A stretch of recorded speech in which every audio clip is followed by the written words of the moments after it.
जय श्री कृष्ण मित्रों। श्री आरजे पटेल श्रीजी विद्यालय हवे चैप्टर 2 प्रकरण 2 विद्युत स्थितिमान અને કેપેસિટરમાં પાંચમા ભાગનો વિડીયો એટલે પાંચમો ભાગ છે। મારું નામ ચેતન ગુપ્તા। હવે આગળ જોઈએ। બાહ્ય ક્ષેત્રમાં એકબીજાથી આર અંતરે રહેલા બાહ્ય વિદ્યુત ક્ષેત્રમાં આપેલા ક્ષેત્રમાં એકબીજાથી આર અંતરે રહેલા બે બિંદુવત विद्युत भारों माटे स्थिति ऊर्जाનું सूत्र मेळવો। હવે આપણી પાસે Q1 અને Q2 બે વિદ્યુત ભારો છે કે જે એકબીજાથી r અંતરે આવેલા છે મિત્રો, બરાબર। અને Q1 પાસેનું સ્થિતિમાન V1, Q2 પાસેનું સ્થિતિમાન V2। હવે આપણે શું કરવું છે કે ભાઈ બાહ્ય વિદ્યુત ક્ષેત્ર E અહીંયા કોઈ જગ્યાએ વિદ્યુત ક્ષેત્ર E આપણી જોડે છે, बराबर। आ जगह कोई एक विद्युत क्षेत्र ई अहींया क्यांक छे। आ विद्युत क्षेत्र ई नी अंदर फरीथी विद्युत क्षेत्र ई में आपणे आ Q1 અને Q2 विद्युत भार ने Q1 અને Q2 ने अनंत अंतरेथी लाववाना छे। अनंत अंतरेथी Q1 Q2 ने उठाईने लाववाना छे। तो प्रथम Q1 विद्युत भार ने अनंत अंतरेथी R1 अंतरे लाववा करवुं पड़तुं कार्य એટલે કાર્યનું સૂત્ર W બરાબર QV આપણી પાસે સૂત્ર છે W બરાબર QV। તો પહેલા વિદ્યુત ભાર માટે W1 Q1 V of R1 R1 એટલે કે પહેલાનો સ્થાન સદિશ W1 W બરાબર QV આ તમારું મેઇન સૂત્ર છે W બરાબર QV। આ સૂત્રનો આપણે ઉપયોગ કરીએ છીએ તો Q1 વિદ્યુત ભાર માટે અને R1 અંતરે લાવીએ તો R1 અંતરે વિદ્યુત સ્થિતિમાન કેટલું V ઓફ R1।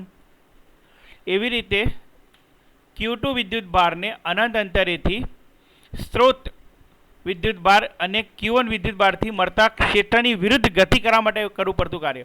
हवे याद करो आगळनी थियरीमां तमने मैं एवुं कीधुं के कोई विद्युत भार के कोई विद्युत क्षेत्र ना होय त्यारे कोई बीजा विद्युत भार ने अनंत अंतरेथी लाववा माटे करवुं पड़तुं कार्य। मीन्स के जो E बराबर 0 होय, समझो कि भाई E बराबर 0 होय तो कोई अनंत अंतरेथी कोई Q विद्युत भार ने लाववा माटे करवुं पड़तुं कार्य 0 थाय। क्यांथी? Infinity.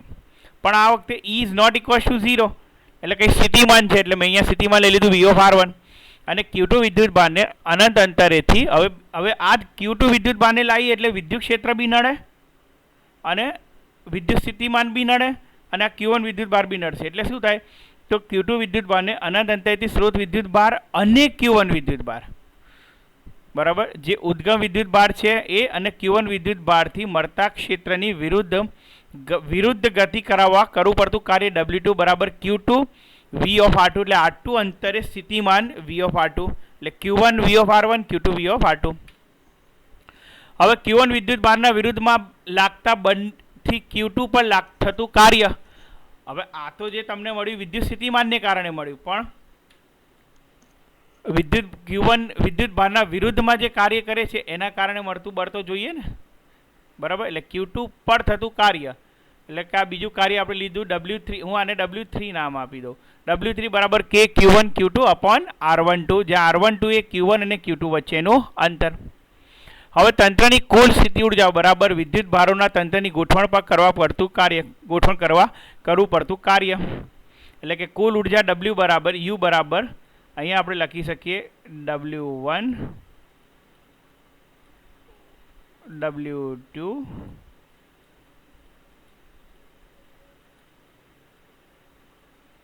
W3 W1 Q1 V of R1 W2 Q2 V of R2 W3 K Q1 Q2 upon R12। આ તમારું પરિણામી વિદ્યુત ક્ષેત્ર થયું મિત્રો। આ તમારું પરિણામી વિદ્યુત ક્ષેત્ર, આટલી વસ્તુ તમારે આની અંદર યાદ રાખવાની, ખબર પડી? આ પરિણામી વિદ્યુત ક્ષેત્ર જે મેં યલો રંગમાં પીળા રંગમાં રંગી નાખ્યું છે અને આ તમારું પરિણામી વિદ્યુત ક્ષેત્ર અથવા કે પરિણામી કુલ કાર્ય કુલ સ્થિતિ ઊર્જા। આનો ઉપયોગ કરીશું અલગ અલગ થિયરીમાં આપણે, बराबर। એટલે કે કોઈ બે વિદ્યુત ભારો છે અને અનંત અંતરેથી આપેલા વિદ્યુત ક્ષેત્રમાં લાવવા માટે કરવું પડતું કાર્ય કેટલું થાય તો Q1 V of R1 Q2 V of R2 વત્તા K Q1 Q2 upon R12। આટલી વસ્તુ યાદ રાખવાની,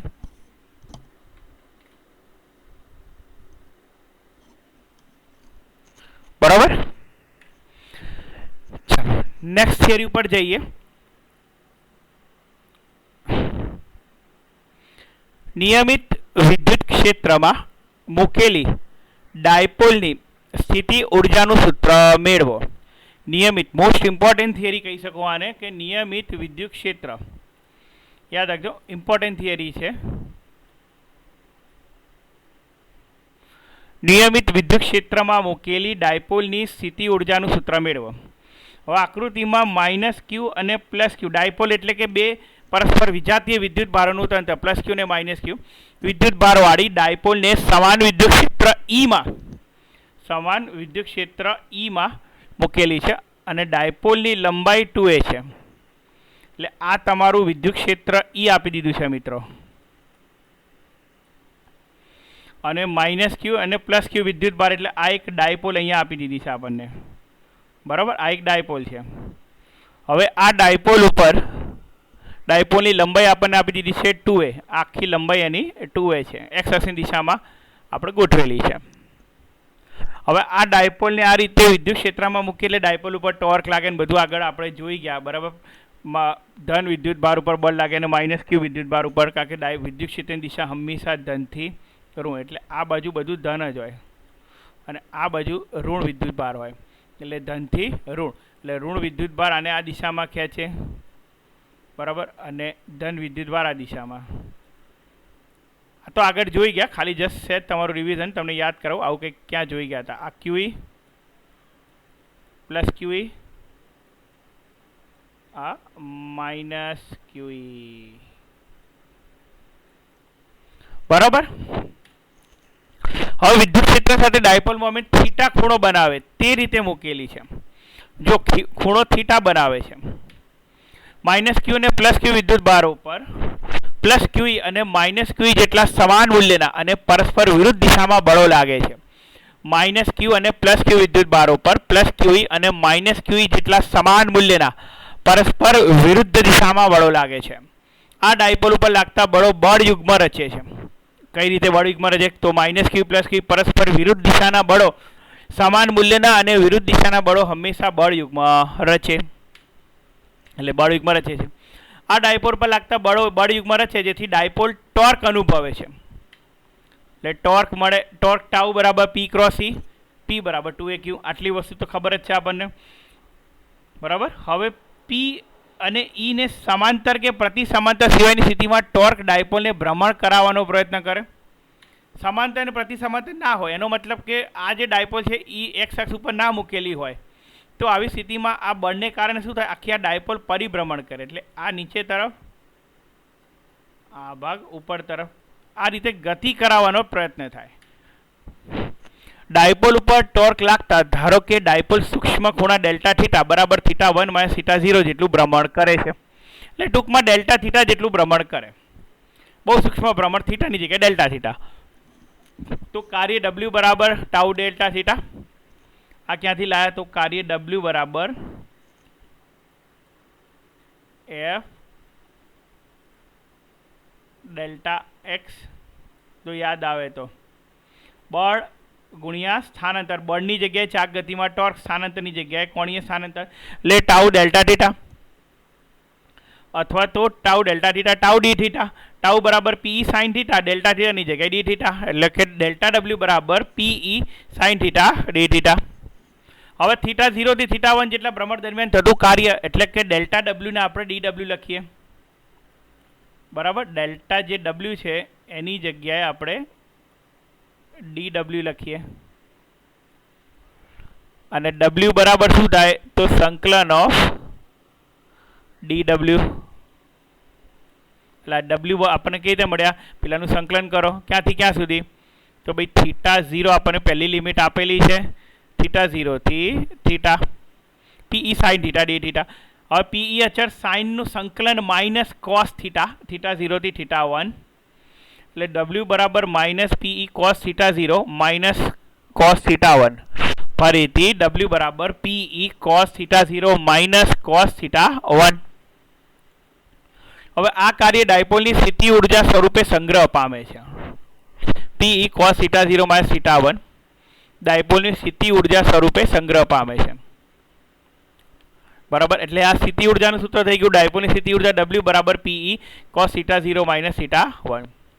હવે આની અંદર અલગ અલગ કિસ્સાઓ તમને કીધેલા છે, અલગ અલગ કિસ્સાઓ કે જો શરૂઆતમાં ડાયપોલ થીટા બરાબર π/2 ખૂણે મૂકેલી હોય, π/2 એટલે કે ડાયપોલની કંઈક આ દિશામાં મૂકી હોય, આ -q અને આ +q, બરાબર. અને સોરી, અથવા તો આ વિદ્યુત ક્ષેત્ર આપણે લઈ લઈએ, ઊભા રહેજો.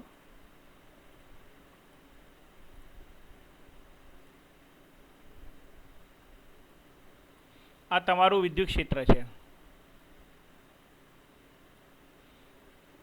અને આ ડાયપોલ, બરાબર. આ માન લો કે -q અને +q. તો આ સ્થિતિમાં જે ખૂણો બને છે એ ખૂણો કેટલો થાય? 90 ડિગ્રી, એટલે કે π/2. તો તે સ્થિતિમાં θ1 બરાબર θ કોણ બનાવે તેમ ભ્રમણ આપીએ તો ડાયપોલની સ્થિતિ ઉર્જા Pe cos π/2 minus cos θ. π/2 cos π/2 નું મૂલ્ય 0, એટલે Pe 0 માઇનસ cos θ, એટલે u બરાબર -Pe cos θ, એટલે u બરાબર -P.E. આ ડાયપોલની સ્થિતિ ઉર્જાનું સૂત્ર છે. એટલે સમાન વિદ્યુત ક્ષેત્રમાં જો ડાયપોલ મૂકીએ તો કેટલી સ્થિતિ ઉર્જા થાય? તો u બરાબર -Pe જેટલી સ્થિતિ ઉર્જા મિત્રો આપણને મળે. આ ડાયપોલની સ્થિતિ ઉર્જા છે, બરાબર. એકવાર જોવું તો નજર મારી લો.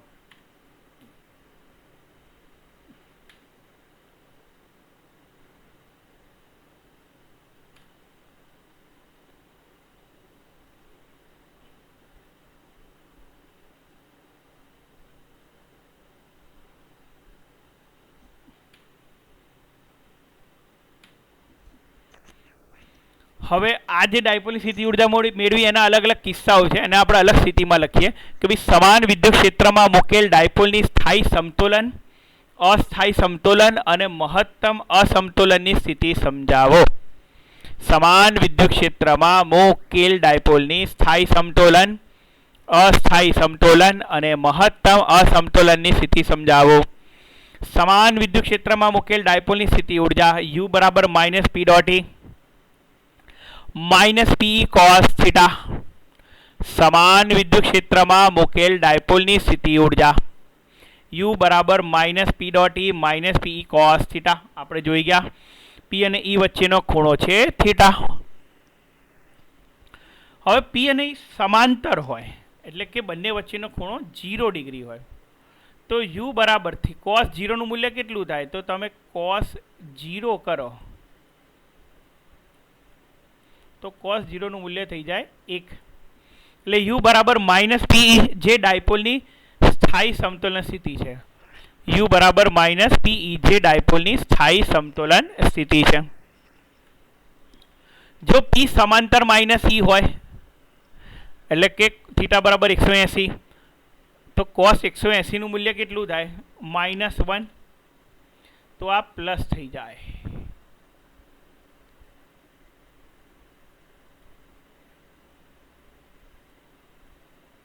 આ પ્લસ થઈ જાય +Pe જે સ્થિતિ ઉર્જાનું મહત્તમ મૂલ્ય છે. P અને E લંબ હોય એટલે કે બે ડાયપોલને લંબ હોય તો θ બરાબર 90 ડિગ્રી, cos 90 નું મૂલ્ય 0, એટલે ડાયપોલ મહત્તમ અસંતુલન સ્થિતિ ધરાવે. હવે જુઓ આ અસ્થાયી સમતોલન સ્થિતિ દર્શાવે. ડાયપોલની મહત્તમ ઉર્જા કઈ? તો u બરાબર 0. લઘુત્તમ ઉર્જા કેટલી? તો u બરાબર -P. આની અંદર બહુ કન્ફ્યુઝન ના કરતા. તમને એમ કે ડાયપોલને કેવી રીતે મૂકીએ તો મહત્તમ ઉર્જા મળે, તો ડાયપોલને લંબ મૂકીએ. આ લેવાની જ નહીં, ખબર પડી? આને ગણતા નથી. આ અસ્થાયી સમતોલન કહેવાય, એટલે આને ગણવાનું નહીં. આપણે શાને ગણવાનું? સંતુલન અને અસમતોલન. સંતુલન શેમાં આવે? u બરાબર θ બરાબર 0, એટલે -Pe માઇનસ ઉર્જા એટલે ઓછામાં ઓછી ઉર્જા કહેવાય, એટલે ઋણ ઉર્જા, એટલે અસમતોલન એટલે સમતોલન. અને લંબ હોય એટલે કે 0, બરાબર. 0 નું મૂલ્ય 0 ઇઝ ગ્રેટર દેન -Pe થાય મિત્રો. એટલે કે આ મહત્તમ ઉર્જા થઈ.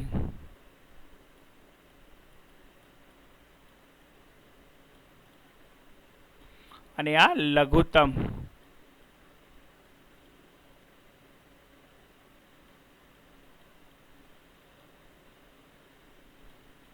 આ મહત્તમ અને લઘુત્તમ.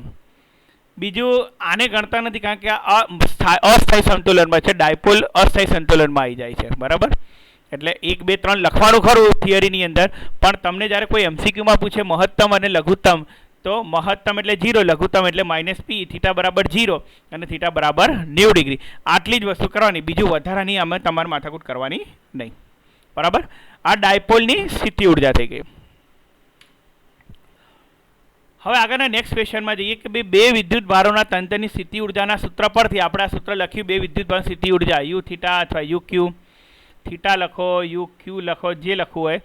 Q1 V of R1 Q2 V of R2 કે Q1 Q2 अपन R12. આ સૂત્ર આગળ આપણે તારવી પહેલી થિયરી આ 5મા ભાગના વિડીયોની.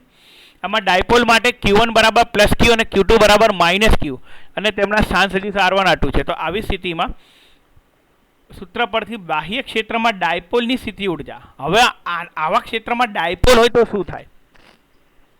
તો આમાં બહુ મગજમારી નહીં કરવાની, જો બહુ સિમ્પલ છે. આ સૂત્ર તમને યાદ જ છે. બરાબર. હવે ડાયપોલમાં Q1 અને Q2 નું મૂલ્ય તો સરખું જ છે.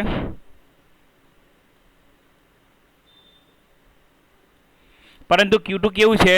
માઇનસ. એટલે કે અહીંયા Q1 બરાબર Q, Q2 બરાબર -Q.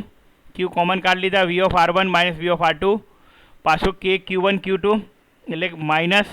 બરાબર. એટલે આ KQ² અપોન R12 થઈ જાય. હવે R1 અને R2 સ્થાનો વચ્ચેનો સ્થિતિમાનનો તફાવત એકમ ધન વિદ્યુતભારને ક્ષેત્રની વિરુદ્ધમાં R1 થી R2 સુધી લાવવા માટે કરવા પડતા કાર્ય બરાબર થાય છે. પણ બંને સમાંતર સ્થાનાંતર કેટલું થાય? 2a cos θ. બંને સમાંતર સ્થાનાંતર કેટલું થાય? 2a cos θ. બંને સમાંતર સ્થાનાંતર ક્યાંથી મળે? અહીંથી મળે. આ a cos θ વત્તા a cos θ. બરાબર. આ લંબ અંતર દેખાય છે ને? એ cos θ વત્તા સમાંતર એટલે બંને જે બળ લાગે છે એને સમાંતર કેટલું સ્થાનાંતર થયું? બંને બાજુ 2a cos θ.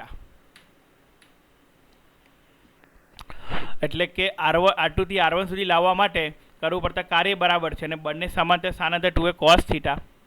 હવે V of R2 minus V of R1 minus V of R2 બરાબર -E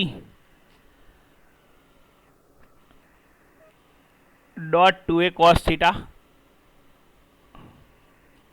બળ ગુણ્યા સ્થાનાંતર. જો હવે Q ડેલ્ટા V આપણી પાસે સૂત્ર છે કે ભાઈ Q ડેલ્ટા V બરાબર કાર્ય W અથવા તો સ્થિતિ ઉર્જા U. આ સૂત્ર છે આપણી જોડે. Q ડેલ્ટા V બરાબર W બરાબર U. એટલે આપણે શું કર્યું? Q into V2 V of R2 minus V of R1 બરાબર W. W એ બરાબર FD. F બરાબર QE પણ માઇનસ વિદ્યુત ભાર માટે -QE અને સ્થાનાંતર આપણે જોઈ ગયા D બરાબર 2a cos θ 2a cos θ. હવે P બરાબર Q into 2a એટલે -P cos θ -P cos θ.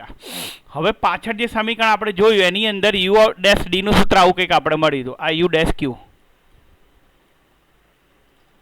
બરાબર. આ U ડેશ Q નું સૂત્ર આપણી પાસે કેટલું હતું? Q V of R2 minus V of R1 minus K Q1 Q2 upon R12 એટલે KQ² upon R12. તો આપણે અહીંયા એ જ કર્યું કે ભાઈ U ડેશ Q બરાબર -P cos θ. આખું Q આની જે કિંમત છે આખી મૂકી દીધી -P cos θ minus KQ² upon R12. Q1 Q2 બે વિદ્યુત ભારો, ડાયપોલના બે વિદ્યુત ભારો વચ્ચેનું અંતર કેટલું હોય? 2a. ડાયપોલના બે વિદ્યુત ભારો વચ્ચેનું અંતર એટલે આપણે એને R12 અહીંયા કીધેલું છે આ થિયરીની અંદર. તો એ કેટલું છે? 2a છે. એટલે 2a બરાબર. એટલે -PE KQ²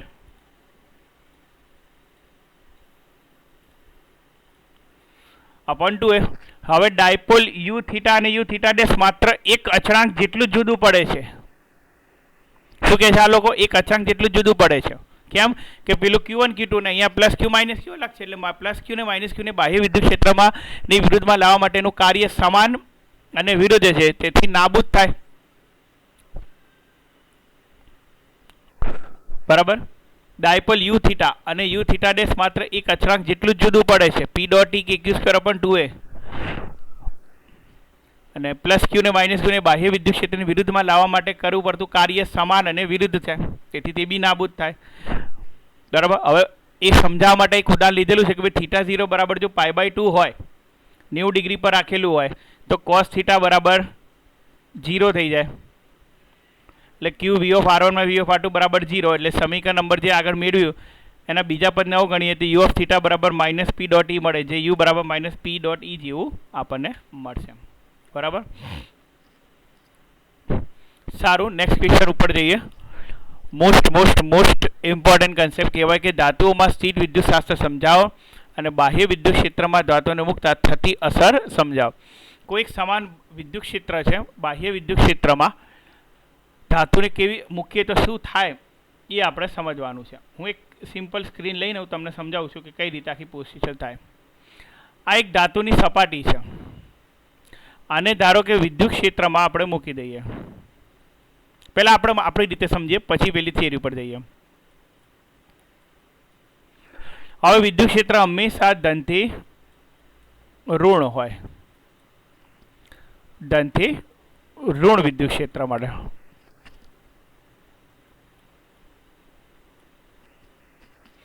હવે આવા વિદ્યુત ક્ષેત્રની અંદર ધનથી ઋણ વિદ્યુત ક્ષેત્રમાં જેવું તમે આ ધાતુને મૂકી દો, નિયમિત હોય કે અનિયમિત હોય, આપણે નિયમિત બી લઈશું ને અનિયમિત લઈશું. અત્યારે મેં રેન્ડમ લઈ લીધું, બધા માટે ચાલે એવું. હવે ધાતુને જેવું વિદ્યુત ક્ષેત્ર મૂકીએ એટલે ધાતુની અંદર ધન અને ઋણ વિદ્યુત ભારો હોય, એટલે ખાસ કરીને ઋણ વિદ્યુત ભાર જ હોય, ઇલેક્ટ્રોન જ હોય. ધન વિદ્યુત ભાર તો એની જગ્યા ઉપર ફિક્સ જ હોય. એટલે આ ધન વિદ્યુત ભાર શું કરશે, બધા ઋણ વિદ્યુત ભાર ઇલેક્ટ્રોનને પોતાની તરફ ખેંચશે. બરાબર.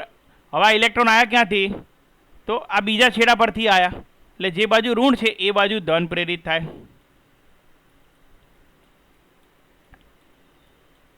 ખ્યાલ આવે છે? પેલું વિદ્યુત ભાર મૂકીએ, વિદ્યુત ભારની પ્રેરણ સમજ્યા એના જેવું, એક બાજુ ધન તો બીજી બાજુ ઋણ. હવે બહારનું વિદ્યુત ક્ષેત્ર ધનથી ઋણ આ દિશામાં છે, અને ઇન્ટરનલ અંદર બીજું વિદ્યુત ક્ષેત્ર ઉત્પન્ન થઈ ગયું, તમે જોઈ શકો છો ધનથી ઋણ વિરુદ્ધ દિશામાં.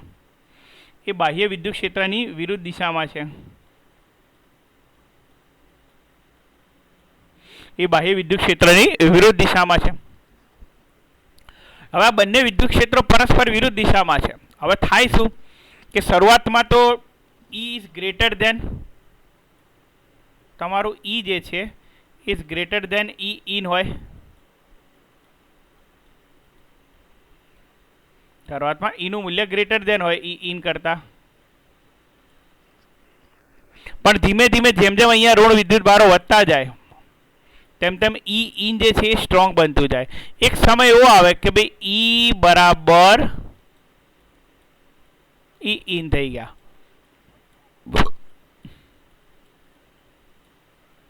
ઈ બરાબર ઈ ઇન. એક સમય એવો આવ્યો કે ભાઈ એક સમય એવો આવ્યો કે ઈ બરાબર ઈ ઇન થઈ ગયા. બસ અહીંથી વધુ અટકી જાય મિત્રો, અહીંથી બધું અટકી જાય. કેવી રીતે કે ભાઈ સામે બંને વિદ્યુત ક્ષેત્ર એવા પ્રબળ થઈ ગયા છે કે એકબીજાની અસરને નાબૂદ કરે, એકબીજાની અસરને નાબૂદ કરે એટલે કોઈ પણ પ્રકારનું વિદ્યુત ક્ષેત્ર આપણને મળે નહીં. એટલે પરિણામી વિદ્યુત ક્ષેત્ર તો છે, પણ પરિણામી વિદ્યુત ક્ષેત્ર કેવું થઈ જાય, ઝીરો. એટલે ધાતુની અંદરની બાજુ વિદ્યુત ક્ષેત્ર ઝીરો થઈ જાય. વિદ્યુત ક્ષેત્ર ના હોય તો ગાઉસનો પ્રમેય એવું કહે છે કે ભાઈ સિગ્મા ઈ ડોટ ડીએસ અથવા ડેલ્ટા એસ બરાબર ક્યુ અપોન એપ્સાઇલોન 0.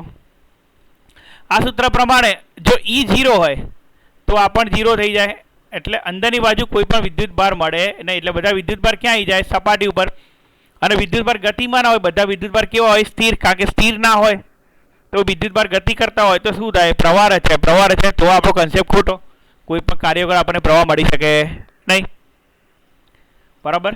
એટલે ધાતુને સમાન વિદ્યુત ક્ષેત્રમાં મૂકીએ તો આવી કંઈક અસર ઉત્પન્ન થાય. હવે આ વસ્તુ આમાં સમજીએ કે ભાઈ ધાત્વિક સુવાહકોમાં ગતિશીલ વિદ્યુત ભાર વાહકો તરીકે ઇલેક્ટ્રોન છે, અને ધાતુઓ બને છે ત્યારે તેમના પરમાણુની છેલ્લી કક્ષામાં રહેલા વેલેન્સ ઇલેક્ટ્રોનને કોઈક રીતે ઉર્જા મળતા પરમાણુથી છૂટા પડી જાય છે, અને તે ગતિ કરવા મુક્ત હોય છે, જેને મુક્ત ઇલેક્ટ્રોન કહે છે.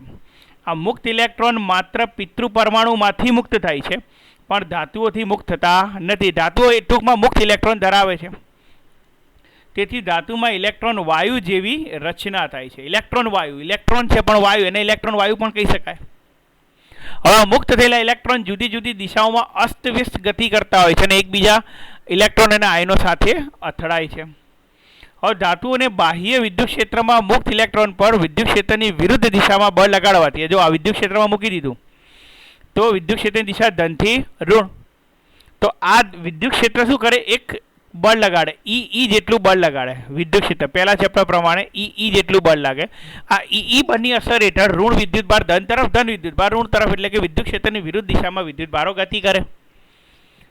અને ધાતુની સપાટી પર વિદ્યુત ક્ષેત્રની વિરુદ્ધ દિશામાં ધાતુની સપાટી પર જમા થાય છે. અને ધન વિદ્યુત ભારો વિદ્યુત ક્ષેત્રની દિશામાં ધાતુની સપાટી પર જમા થાય છે, જે આપેલા આકૃતિમાં દર્શાવ્યું છે. આકૃતિમાં જે દર્શાવ્યું છે એના જેવી કંઈક રચના આપણને મળે.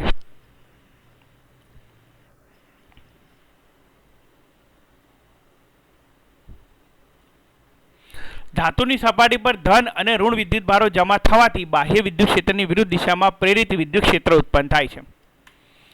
બરાબર, મેં હમણાં જ કીધું, ઊંધું વિદ્યુત ક્ષેત્ર, પ્રેરિત વિદ્યુત ક્ષેત્ર ઉત્પન્ન થાય છે. જ્યારે બાહ્ય વિદ્યુત ક્ષેત્ર અને અંદરનું વિદ્યુત ક્ષેત્ર સમાન મૂલ્યનું થાય ત્યારે સપાટી પર જમા થવાનું બંધ થઈ જાય છે.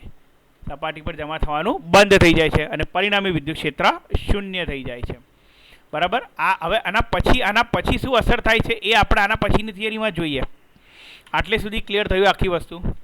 બરાબર, મુખ્યત્વે શું થાય, મુક્ત ઇલેક્ટ્રોન હોય, ઇલેક્ટ્રોન વાયુ અસ્તવ્યસ્ત ગતિ કરતા હોય અને જેવું વિદ્યુત ક્ષેત્રમાં મૂકો એટલે વિદ્યુત ક્ષેત્ર ધક્કો મારીને વિરુદ્ધ દિશામાં ગોઠવી દે, ઋણ અને ધનને છૂટા પાડી દે. છૂટા પાડે, બરાબર, એટલે અંદરની બાજુ કોઈ વિદ્યુત ક્ષેત્ર રહેશે નહીં. જો આવું કંઈક થાય, આ માટે નીચેના પરિણામો સ્થિર વિદ્યુત સાથે લગતા સુવાકોના પરિણામો કંઈક આવવા મળે. એક તો અંદરના ભાગમાં વિદ્યુત ક્ષેત્ર શૂન્ય હોય. મિત્રો, અંદરના ભાગમાં વિદ્યુત ક્ષેત્ર શૂન્ય હોય. વિદ્યુત ભારી સુવાકની સપાટી પર સ્થિત વિદ્યુત ક્ષેત્ર સપાટીને દરેક બિંદુએ લંબ, વિદ્યુત ક્ષેત્ર સપાટી પર દરેક બિંદુઓને લંબ હોય. બરાબર, એ વસ્તુ અહીંયા તમે જોઈ શકો છો. અહીંયા જે વિદ્યુત ક્ષેત્ર હોય એ એવી રીતે રચાય કે સપાટીને લંબ હોય, ધનથી ઋણ, સપાટીને લંબ. અસ્વ્યસ આકાર હોય તો બી સપાટીને લંબ થાય. સ્થાયી સ્થિતિમાં અંદરના ભાગમાં વધારાનો વિદ્યુત ભાર હોય છે અને અંદરના ભાગમાં તેનું મૂલ્ય સપાટી પરના મૂલ્ય જેટલું જ હોય છે, તો જ પરિણામ વિદ્યુત ક્ષેત્ર શૂન્ય થાય. સુવાકના સમગ્ર કદમાં સ્થિતિ વિદ્યુત સ્થિતિમાન અચળ હોય, અંદરની બાજુ વિદ્યુત ક્ષેત્ર 0 એટલે વિદ્યુત સ્થિતિમાન હંમેશા અચળ થઈ જાય અને અંદરના ભાગમાં તેનું મૂલ્ય સપાટી પરના મૂલ્ય જેટલું હોય છે, તો વિદ્યુત ક્ષેત્ર 0 થાય.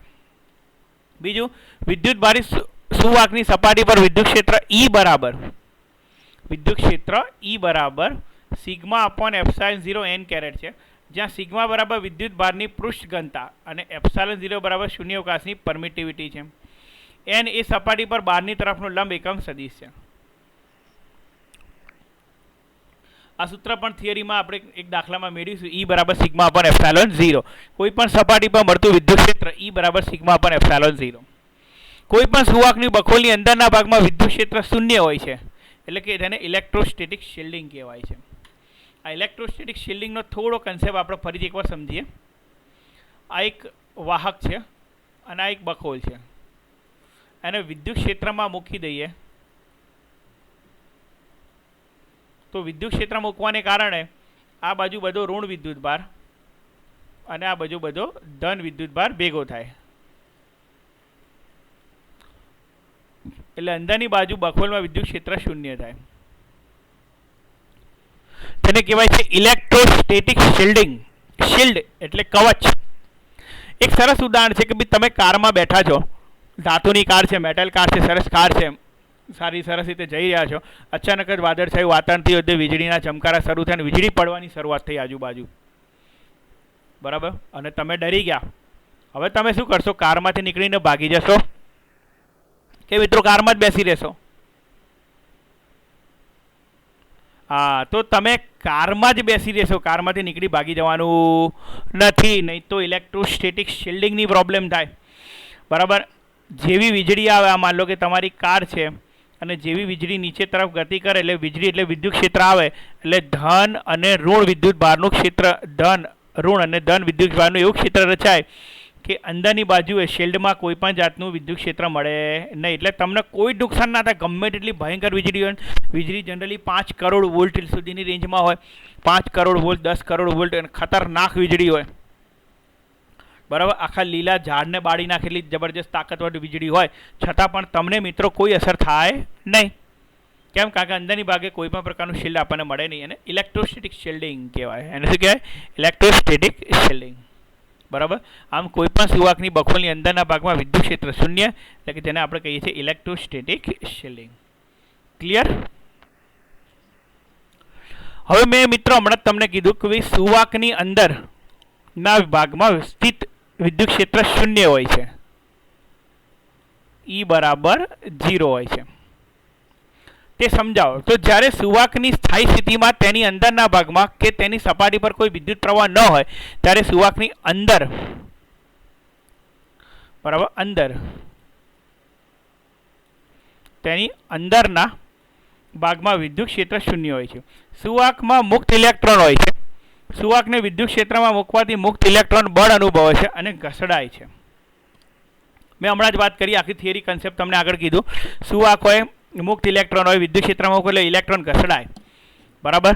અને સ્થાયી સ્થિતિમાં મુક્ત ઇલેક્ટ્રોન અને ધન આયનો વિદ્યુત ભાર સુવાકમાં એવી રીતે વહેંચાય છે, સ્થાયી સ્થિતિમાં મુક્ત ઇલેક્ટ્રોન અને ધન વિદ્યુત ભાર સુવાકમાં એવી રીતે વહેંચાય છે કે જેથી સુવાકની અંદર બધે વિદ્યુત ભારો હોતા નથી. તેથી સુવાકની અંદર સ્થિત વિદ્યુત ક્ષેત્ર શૂન્ય હોય છે, જે આકૃતિમાં દર્શાવ્યું છે.